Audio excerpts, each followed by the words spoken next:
the Road Hunter podcast, and where are we at? Again, Basket Slough again. It's just really close. It has a really cool view. We're kind of sitting in a little different spot today. Not right down on the water with the ducks in the coop, but we are kind of up above a little bit, looking at this ridge. That'd be really cool. I know we can't hunt here, but this is a really cool place. I bet we could watch and see how the deer move across this ridge that's right in front of us, this hill. I bet they move all up into those trees right there. I bet you're right. I mean, it's not like we can do anything about it, but I think it'd be pretty neat to come out here and just see how they move. That'd be fun, because you got these fields over here to our left, and this field out in front of us. And you know they're going to be moving through those leafy tree areas up there, like those oaks. It's a pretty cool spot. So what did we do last night? We went crabbing. Yeah, we went nighttime crabbing. Yeah. Never done that before. Nope. Yeah. Crabbing's pretty cool. It's pretty cheap to get into. Yeah. A good time. And we got a fair amount of crab. We didn't get very many Dungeness. Mostly rock crab, but just the big old, like, yeah, gnarly claws on them. Pretty cool. Buddy we know said, hey, you know what we should do Friday night? The tides are going to be perfect, because the high tide comes in at about 7:30, and then the low tide comes in about midnight, 1 o'clock. Well, 1 o'clock. And the difference between is about 2 feet. So a 2-foot tide change is pretty spectacular, because you could pretty much crab that whole time. Yeah. And we did. And it was pretty cool when the slack tide was in. Not quite as cool when the tide was going out, but that slack tide when it was pretty flat was pretty awesome. Yeah. So we thought we'd talk a little bit today about crabbing, because it is a pretty cool thing to get into. Something that's pretty easy, low barrier of entry, and fun. We had a great time. So we've done this in the past. Yeah. And we've done it a couple of different ways. We've done it on the pier. Yep. In, I think it was Newport. And I think we've done it in another town, Florence? Lincoln City, Florence, or Bandon. Yeah. So we basically anywhere where they have a pier in the town, we've been threw a couple crab traps in, waited, soaked them, and waited to see what happened.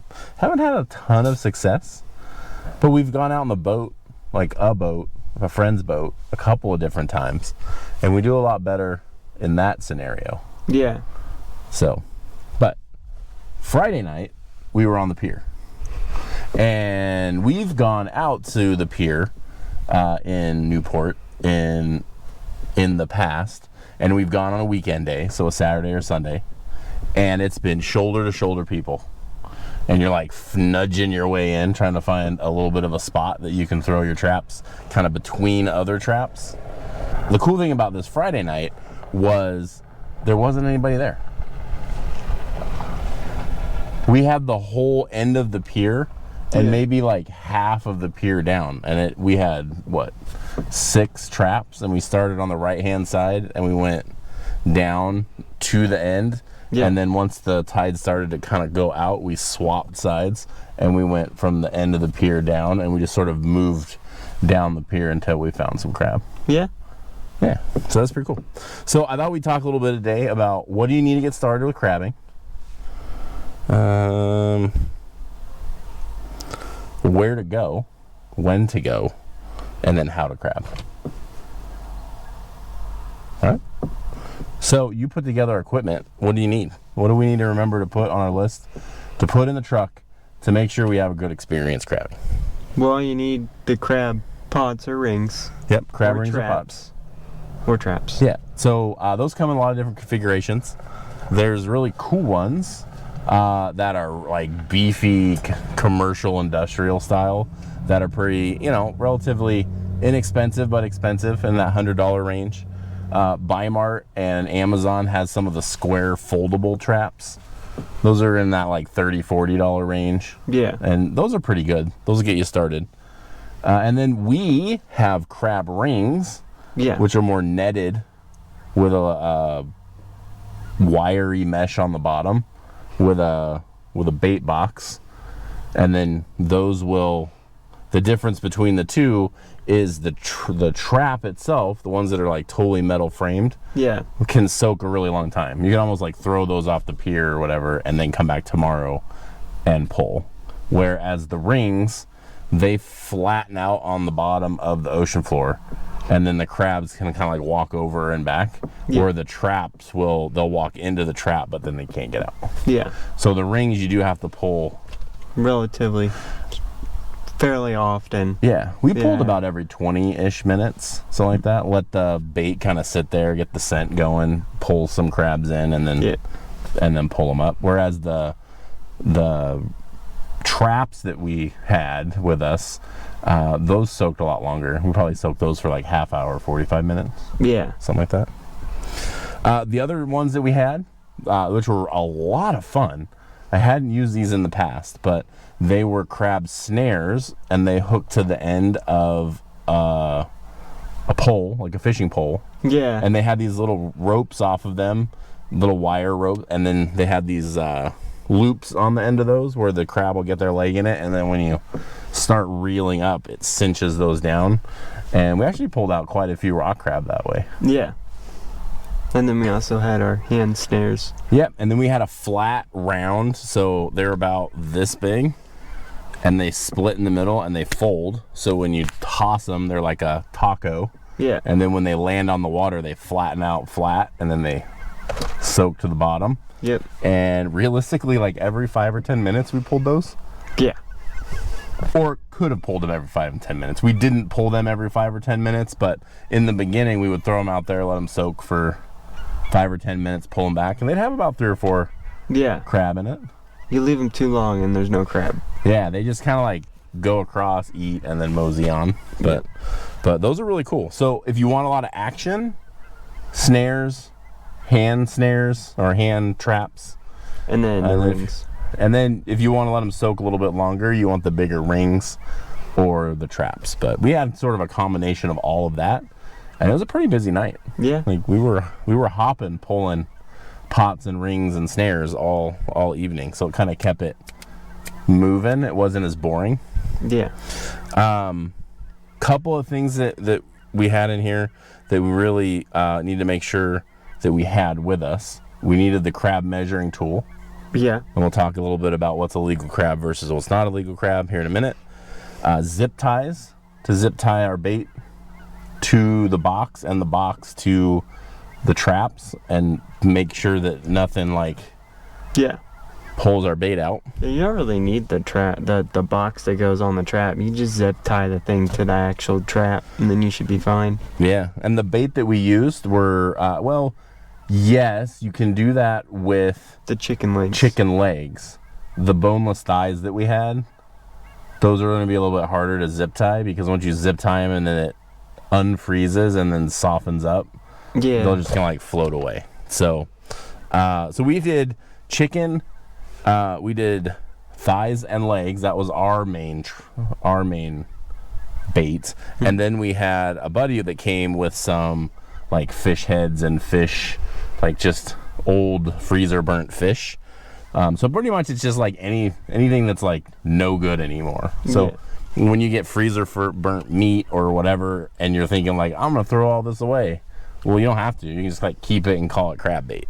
And then if it's smelly, it's good too. Oh yeah, you really want it to smell. Yeah, you want it to kind of like ferment for a minute before you head and go crabbing, because like that scent under the water is really gonna like pull those crab in. Zip ties to hold all of that together, and then rope. You need to make sure you have a really good long rope, probably that, I don't know, 50 foot from the, I don't know, we had a 50-foot one and we had to add to it. Yeah. So 100 foot might be good. You might have to like tie it shorter if your water's like not as deep. But yeah, depending on where you are sitting on the pier and everything like that. yeah, I would recommend the lead core rope, the sinking rope, over the floating rope, because the floating rope will, the ones that we had with the floating rope kind of like Drift. meandered if we had too much rope. Yeah. So, bucket or cooler to put our crab in and stuff. Let's see. Anything else? Chairs. Chairs made it really comfortable because you're gonna be out there a while. Dude we went with had a buddy heater. Yeah. That was legit. That made it a lot more comfortable. And I would recommend snacks. Yeah, because we were there for what, 4 or 5 hours. Yeah. And you're gonna want some snacks while you're there. So not a ton of equipment. So again, the piece that gets the crab, the rings, the snares, the traps, you're gonna need bait, zip ties, rope, a bucket, the tool to measure to make sure they're legal. And I would say that as like minimum. And then you're gonna want to add some like things that are gonna make it more comfortable, like chairs, a heater, that sort of thing. Right. Cool. You also need licenses. Licenses. I have that next. So the license that you need is the annual shellfish license for Oregon, and with that, you don't actually have to have a fishing license. I thought you had to have a fishing license and the annual shellfish license, but we normally buy them together anyway. Yeah. But Mom doesn't usually go fishing with us, and she wanted to get the shellfish license, and it let me buy it by itself. And then reading more about it, that was really all she needed to get going, and it was only $10. So that's pretty reasonable license for some shellfish. But you're gonna have to get Mom a fishing license, because when we're done refurbishing the boat, me and Mom are gonna take that out a lot. Yeah. Speaking of boat, this changes a little bit if you're in a boat. Yeah. Right? Because you're going to want that lead core, and you're going to want enough to go down. You're going to really want that 100-foot of rope. And that's going to be attached to a buoy. Yeah. And then you're going to want to space those out. Usually when we do it, we drop them in a very straight line down, mostly kind of where we kind of look where other people are doing it, and then adjust from there. Yeah, get close, but not right on top of into those areas. But you're gonna want a buoy, and that buoy has to have some particular things on there. You have to have your address, your phone number, and your angler number on there. Yeah. Because you're gonna have to write that in like permanent marker. But that's the law. Like if you're gonna throw pots with a buoy, you gotta have all your personal information on it. So I don't know if you leave them and someone else has to pick them up. I'm sure. Yeah. I'm sure it's not to give it back to you. Yeah. Maybe give you a ticket. Yeah. Or the Bay Patrol people, either the Sheriff's Department or the Coast Guard, to pick them up and then call you and be like, hey, this is in the way. Exactly. All right. Anything else about equipment? I don't think so. Yeah, no, it was pretty simple. Gotta carry a lot of stuff a little bit, so maybe other comfort thing like a wagon, or something. You like put it all in and then like truck it down to the pier. That might be a little helpful. We carried ours. It was kind of tedious. All right, where to go? The coast. Right, pretty much anywhere. Yeah. We have snared off the jetty. Yeah. And got some crab there. You can snare from the beach, I hear. I've never done it, but I've heard that's a thing. Probably gonna need a little weight attached to that. Yeah. Right. So it doesn't come back at you. So when the surf is stealing your surf perch, you can at least get crab and have them get stolen too. Yeah, exactly. They don't run off as fast though. Yeah. They just float. Yeah. All right. So any town, usually a coastal town, is going to have some sort of dock or pier or something along those lines. So if they have a marina, somewhere in that marina is probably going to be somewhere where you can throw some crab pots off a dock. Probably. Because from Florence all the way north, there's always some sort of dock there. I would say go to the local market or the local like market in the marina and ask them like, hey, do you sell bait for crabbing and where should I go? Probably a good place. There are some towns, Newport being one of them, you can actually rent a boat and the pots and all the things to go, and then you can putter out in the bay and drop them off and do that way. So I'm guessing Newport's not the only one that you can do that in. Probably. Yeah. But ultimately, if you're in a coastal town, you can likely go crabbing with a minimum of the snare, and you can probably get a good amount of crab that way because it's faster. Like you're casting and reeling a lot more. Yeah. You can kind of get into some more spots, I think. But you're not going to get as many, right? You're not going to like pull up the pot and be like, oh, there's 10. Yeah. I mean, we don't do that either, even with our traps. Yeah. But when we're in the boat, we do. Yeah. When we're in the boat, we pull up a lot of crab. Yeah. So yeah, just if you're close to like whatever your local coastal town that you drove to in Oregon, there is likely a place to crab. And best time of year. Do you remember? Well, there's a handful. When the shells get hard. Yeah. So that's normally about September, October, November is normally when they start getting hard. Around that time, because that's when we went last year. Yep. So best time of year, fall, September to December. But I thought you know what we aren't doing? I thought they also get good right around July too. Could. I think they molt a couple times. I don't know. I don't know I don't know how crab go, but I'm guessing. It's something you do all year long, but I guess the prime time is that September to December. Well, it's probably why we don't know and we haven't gone in prime time, because that like September to December is hunting season. Yeah. And we don't likely get out in the crabbing situation in those times because we were stomping through the woods. Yeah. Best time of day. What do you think? Slack tide. Slack tide. What's a slack tide? It's when the water's neither moving in or out. Yeah, it's that like hour-ish between high tide and low tide, or low tide and high tide.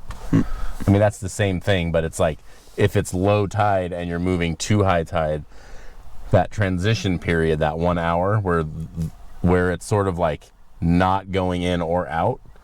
Yeah. That's the time you really want to do it. So that means you got to get familiar with the tide tables.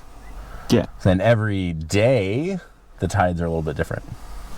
So that's why when we went on Friday and we saw that between high tide and low tide was only a 2-foot change, that meant that we could crab during the slack tide and then crab during that transition, because that 2-foot change, the water wasn't moving. Yeah.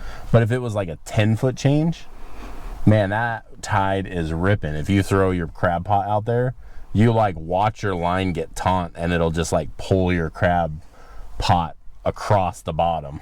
Yeah. If your rings, they'll get all the seaweed and stuff will get all over your bait box. It is not ideal to crab during those times.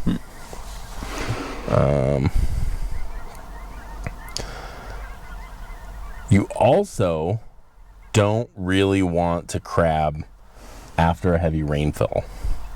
A lot of crab are moving into saltier water right after it rains heavily. Right. Because all of the runoff is hitting your rivers and your bays, and that salinity, right? Is it salinity? The level of salt in the water in the bay goes down, and they're like, yeah, I don't like this, and then they like peace out. Yeah. They like it to be salty. Yes. And not saltless. Yes. All right. Oregon Coast, 2 types of crab that we normally get. I think there's a third, but I've never seen it, so I'm not even going to talk about it. Dungeness crab, awesome. Yeah. They're the big ones. You can get 12 per person per day, right? You can only keep males, and it's, it was a little stressful when we thought about doing this right out of the gate, because it's like, how do I tell? You can tell, and it's very obvious. Like, the female has a very wide, like, patch on the butt area. Yeah, it kind of goes like that. Yeah, and then the male has a very, like, narrow patch on its sort of butt area underneath when you're looking at it. So they're very distinct. Like, you can like turn it over and be like, oh, female, oh, male. Like, it is not hard. And then so you can only keep males. And it says it right on the measuring tool, which one's a male and which one's a female. Yeah. And then minimum size is 5 3/4 inches. There's this little tool that you buy that you go from, like, the crab head is like this, and they've got these 2 outer pieces, and then you like measure between. Like, you don't want to like tip to tip, because you really don't want to get caught with something that is illegal. So I normally just go to the widest part of the body. I mean, you can use those really far out edges, but I'd rather be safe than sorry. So I just like right to the widest part that I can, hook on this side, and then see if it touches on the other side. And it's pretty easy, but err on the side of caution. If it's close, pitch it.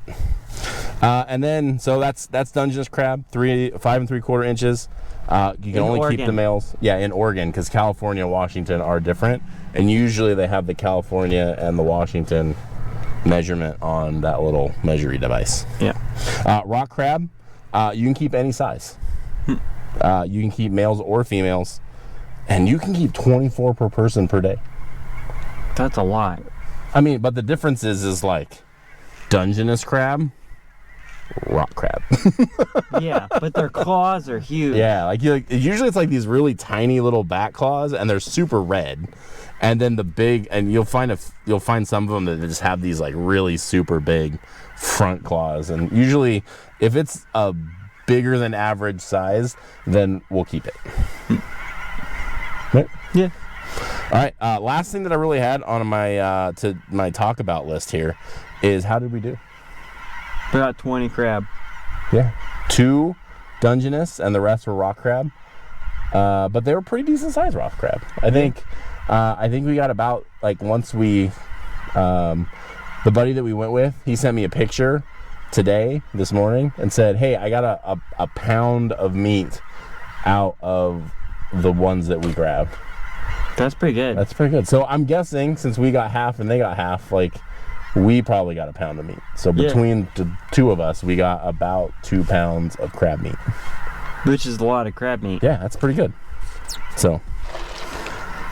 But when the shells get harder in September through December, it's probably a lot more. Yeah, absolutely. So we are planning on doing this again. 1, because it's fun, and 2, because it's fun.